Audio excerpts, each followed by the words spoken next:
فاروق رضی اللہ تعالی عنہ جو ابھی مسلمان نہیں ہوئے تھے وہیں سے تلوار کو نیام سے نکالا اور چل پڑتے ہیں. راستے میں ایک صحابی ملے, تیور دیکھ کر پوچھا عمر کہاں کے ارادے ہیں؟ کہنے لگے تمہارے پیغمبر کا ارادہ لے کر جا رہا ہوں. انہوں نے کہا کہ پہلے گھر کی خبر تو لو, تمہاری بہن وہ اسلام قبول کر چکی ہے.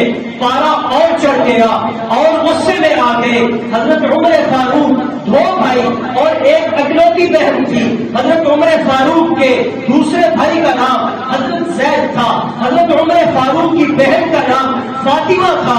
چنانچہ عمر فاروق رضی اللہ تعالی عنہ وہیں سے فاطمہ بنت خطاب اپنی بہن کے گھر کی طرف مڑ جاتے ہیں. جب بہن کے گھر کے باہر پہنچے کچھ آواز کانوں میں پڑی جیسے کوئی کچھ پڑھ رہا ہو. دروازہ کھٹکھٹایا. بہن سمجھ گئی کہ اس طرح کا دروازہ عمر ابن خطاب نام کرتا ہے. آپ نے قرآن کے اوراد کو چھپا دیا. آپ کے بہنوئی حضرت سعید بن زید جنہیں اللہ تعالیٰ نے آپ علیہ السلام کی زبان اقدس سے دنیا کے اندر جنتی ہونے کی بشارت سنائی, اشرا مبشرہ میں سے ہے, وہ بھی چھپ گئے. بہن نے دروازہ کھولا. عمر فاروق نے ان سے پوچھا کہ کیا کر رہی ہو؟ انہوں نے کہا کہ میں کچھ نہیں پڑھ رہی. حضرت عمر فاروق نے مارنا شروع کر دیا, لہو لہان کیا, زمین پہ گری لیکن پھر کھڑی ہوئی اور کہنے لگی اے عمر, جس خطاب کا تو بیٹا ہے میں بھی اسی خطاب کی بیٹی ہوں. جس حنتمہ کا دودھ تو نے پیا ہے اسی ماں کے جسم کا ٹکڑا میں فاطمہ ہوں. تو میرے جسم سے خون تو نکال سکتا ہے لیکن محمد عربی کی محبت کو نہیں نکال سکتا, اس ایمان کو نہیں نکال سکتا. حضرت عمر فاروق ابھی اسلام نہیں لائے تھے لیکن عقل مند انسان تھے, دانشمند تھے, پڑھے لکھے تھے, سمجھدار تھے. ایک عورت کی اس طرح استقامت نے عمر فاروق کے ذہن کو ہلا دیا. سوچنے میں مجبور ہو گئے کہ اس طرح خون نکل رہا ہے, اس طرح میں مار رہا ہوں. بہنوئی بچانے آئے, انہیں بھی مارا, لیکن یہ عورت جو استقامت کے ساتھ ڈٹ کے کھڑی ہے, یقیناً کوئی ایسی بات ہے جس نے اس میں یہ جذبہ پیدا کر دیا ہے. اس سے کہنے لگے کہ اے بہن ذرا مجھے بھی دکھاؤ جو تم پڑھ رہے تھے وہ کیا ہے. اب چونکہ لہجہ بدل چکا تھا, پہلے اور لہجے سے پوچھا تھا کہ کیا پڑھ رہے ہو, اب پوچھا کیا پڑھ رہے ہو, مجھے بھی دکھاؤ میں بھی تو دیکھوں جس نے تمہیں اتنی استقامت دی. تو اب بہن نے جب یہ لہجہ سنا تو اپنے خاوند سعید بن زید کی طرف دیکھا, آنکھوں کی آنکھوں میں مسکرائی, گویا کہ ان سے کہہ رہی ہوں کہ تمہیں بھی تو پتا ہے کہ ہم اللہ کے نبی علیہ السلام کی مبارک زبان سے یہ الفاظ سنا کرتے ہیں, اللہم اعز الاسلام بعمر بن الخطاب, اے اللہ اسلام کو عزت عطا فرما عمر بن خطاب کے اسلام لانے سے. شاید کہ وہ لمحہ آ چکا ہے کہ اللہ تعالیٰ نے آپ کی دعا قبول کرنے کا ارادہ کر لیا ہو.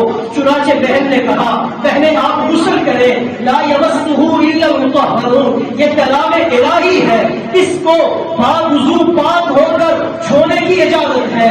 آپ کا بدن ناپاک ہے, آپ کافر ہیں. چنانچہ آپ نے غسل کیا, غسل کرنے کے بعد تشریف لائے. آپ کی بہن نے آپ کے سامنے قرآن کے اوراد کھولے, طٰہٰ مَا أَنزَلْنَا عَلَيْكَ الْقُرْآنَ لِتَشْقَىٰ إِلَّا تَذْكِرَةً لِمَن يَخْشَىٰ إِنَّنِي أَنَا اللَّهُ لَا إِلَٰهَ إِلَّا أَنَا. حضرت عمر فاروق نے جب یہ آیات پڑھی, عربی کو تو پہلے سے جانتے تھے, آپ کا دل کانپ اٹھا, توحید کی شمع آپ کے دل و دماغ کے اندر روشن ہونے لگی.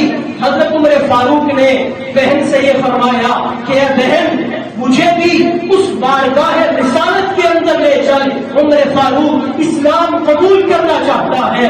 اب ادھر یہ ہوا، ادھر دار ارقم کے اندر اللہ کے نبی علیہ السلام تشریف فرما ہے.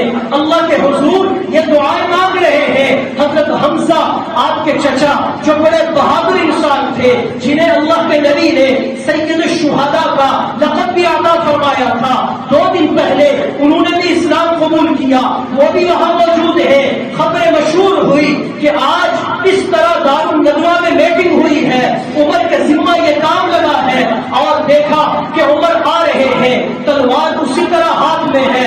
صحابہ گھبرا گئے کہ عمر کے ارادے خطرناک نہ ہوں. اتنی دیر میں حضرت حمزہ نے پوچھا کیا بات ہے؟ عمر آ رہے ہیں.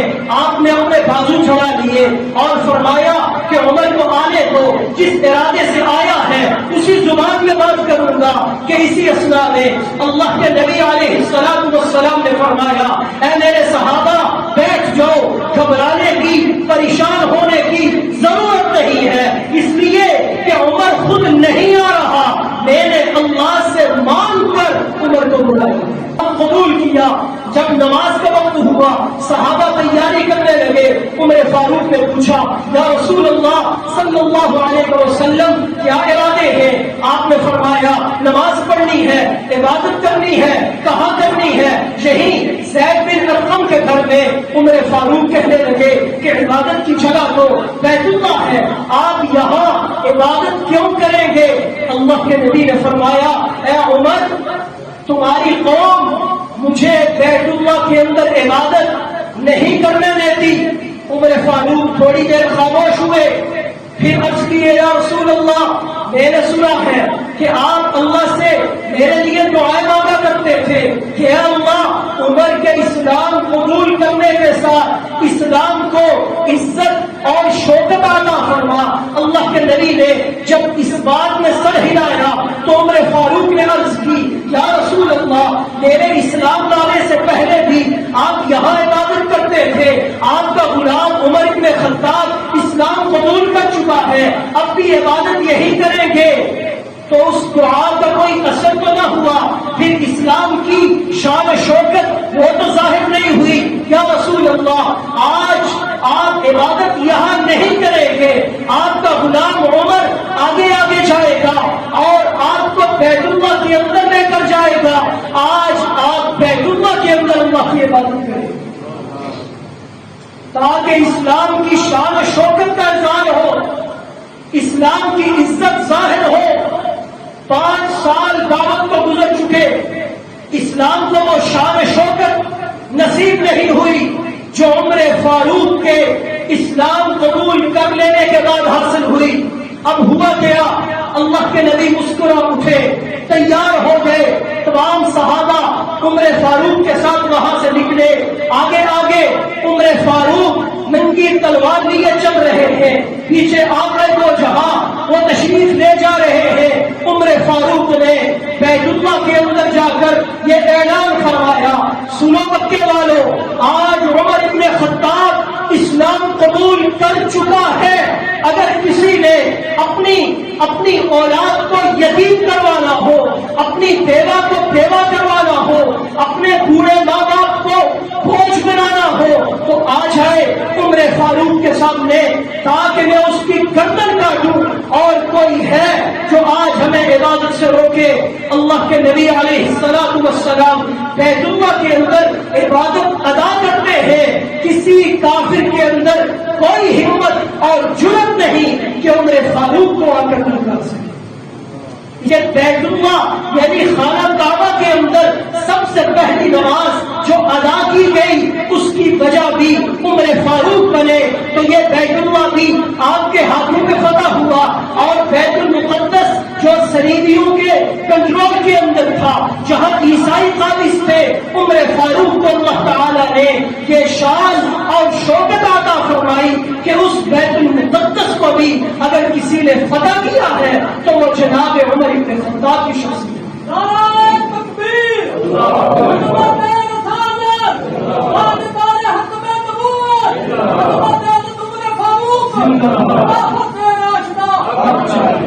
میرے بھائیوں یہ تو حضرت عمر فاروق کا کریکٹر اور کردار تھا.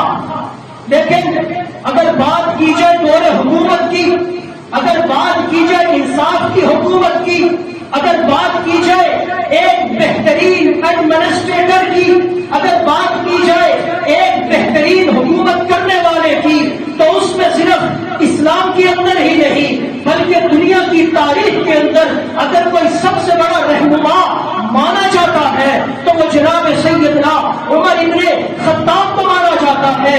آج دنیا کے اندر جو بہترین ویلفیئر اسٹیٹ جن ملکوں کو کہا جاتا ہے ان میں آپ کا برطانیہ ہے، یہاں کے سینکڑوں لوگ وہاں کام کر رہے ہیں، واقعتاً ایک بہترین ویلفیئر اسٹیٹ ہے، لیکن کیا کبھی آپ نے دیکھا کہ ان کے بنیادی قوانین وہ کس کی روشنی میں بنائے گئے؟ آج اگر آپ جا کر برطانیہ کی یونیورسٹیز کے اندر اس کی اسٹڈی کریں گے وہ آپ کو بتائیں گے کہ ہمارا جو ویلفیئر کا نظام قائم ہے وہ ہم نے جنرل عمر کے اصولوں سے دیا ہے۔ وہ ان کو جنرل عمر بولتے ہیں، جنرل عمر کے اصولوں سے۔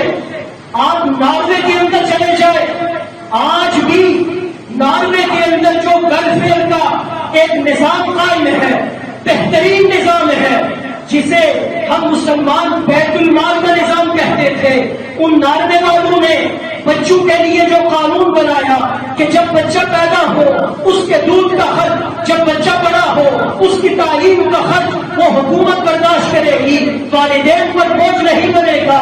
اس قانون کا نام بھی، اس سسٹم کا نام بھی آج بھی ناروے والوں نے اگر کوئی رکھا ہوا ہے تو وہ رکھا ہے لائے عمر، یہ عمر کا قانون۔ تو یہ جتنے بھی ویلفیئر کے قوانین ہیں ان کے موجب، ان کو بنانے والے، ان کو متعارف کروانے والے ہمارے حکومت اسلامیہ کے دوسرے امیر المؤمنین جناب سیدنا عمر ابن خطاب ہے، جن کو ہم اپنا امیر المؤمنین بھی مانتے ہیں، جن کو ہم اسلام کا دوسرا خلیفہ بھی مانتے ہیں، جن کی اتباع کرنے کو ہم کامیابی سمجھتے ہیں۔ عمر فاروق ایک دفعہ راستے میں جا رہے تھے، آپ نے یہ قانون بنایا ہوا تھا کہ جب بچے کا دودھ چھوڑنے کا وقت آ جائے تو اس کے بعد جب بچہ دوسری غذا پہ چلا جائے اب اس کا وظیفہ حکومت بیت المال سے ادا کرے گی، جب تک وہ اپنی پڑھائی کرے گا والدین پہ بوجھ نہیں ہوگا۔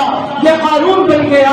آپ ایک گلی سے گزر رہے، گشت کیا کرتے تھے، آپ کے کانوں میں آواز آئی ایک گھر کے اندر سے کہ بچہ رو رہا ہے، آپ چلے گئے کہ شاید ویسے بچہ رو رہا ہو، دوبارہ وہاں سے گزر ہوا، پھر کانوں میں آواز پڑی بچہ رو رہا ہے، آپ نے سوچا اتفاق ہوگا، پھر اتفاقاً تیسری مرتبہ گزرے، دیکھا بچہ پھر رو رہا ہے، دروازہ کھٹکھٹایا، پوچھا گیا کون؟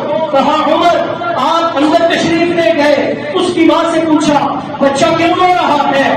یہ مسلمانوں کا امیر ہے، اور آپ کے سمجھ کے پاکستان کے رقبے جتنا امیر اور بادشاہ اور وزیر اعظم نہیں، 22.5 لاکھ رقبہ امیر کو حکمران کہ قیصر و قصہ جیسی سپر پاور اس کے پاؤں کے اندر ہے، شاہ ایران اس کے پاؤں کے اندر ہے، آپ کے یہ بلوچستان کے مکران تک کا علاقہ عمر فاروق کی سلطنت کے اندر ہے، آرمینیا، آذربائیجان، عراق، یہ سارے علاقے عمر فاروق کی سلطنت کے اندر ہیں۔ اتنے بڑے 22 لاکھ مربع میل کا حکمران عمر فاروق